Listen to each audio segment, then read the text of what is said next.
Hi friends, this is your pal Scott Garibay, and today we are going to talk about American politics. We're going to talk about the astonishing new television show on Netflix called Death by Lightning. It is the story of how Charles Guiteau, an American man, killed James A. Garfield, assassinated him in 1881. And it is astonishingly good. It is easily one of the top 3 shows that has ever been put on. You know what? I would say top 5. There's a lot of good stuff on Netflix. So this was created by Netflix, and it is just astonishingly good. And there's so much to discuss about Death by Lightning.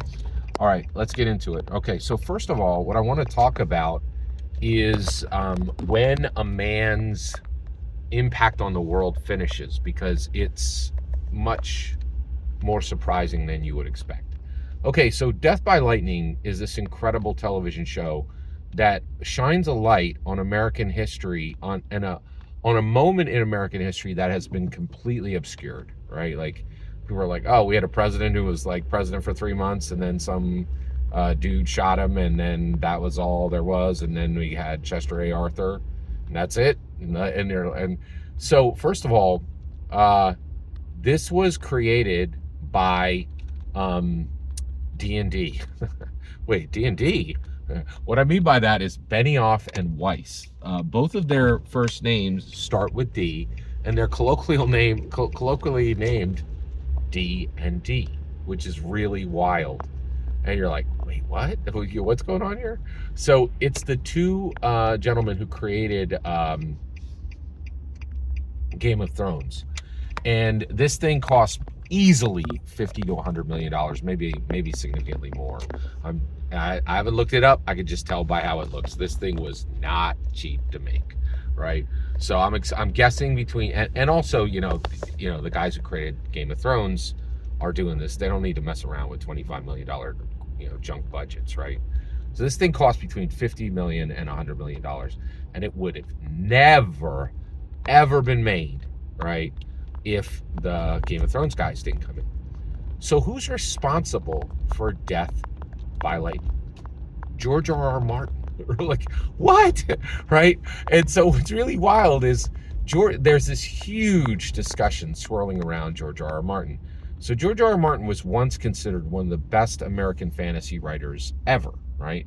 Today, that is an extremely muddied question on what is the value of George R.R. Martin, because a lot of people believe that he is a net negative to American fantasy today.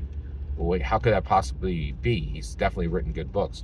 He was a good writer at one point, which was, he wrote Fever Dream, and he wrote Game of Thrones, but that's not good writing because he didn't finish it, right? Like, you're like, oh, you wrote 5 good books and didn't and finished nothing.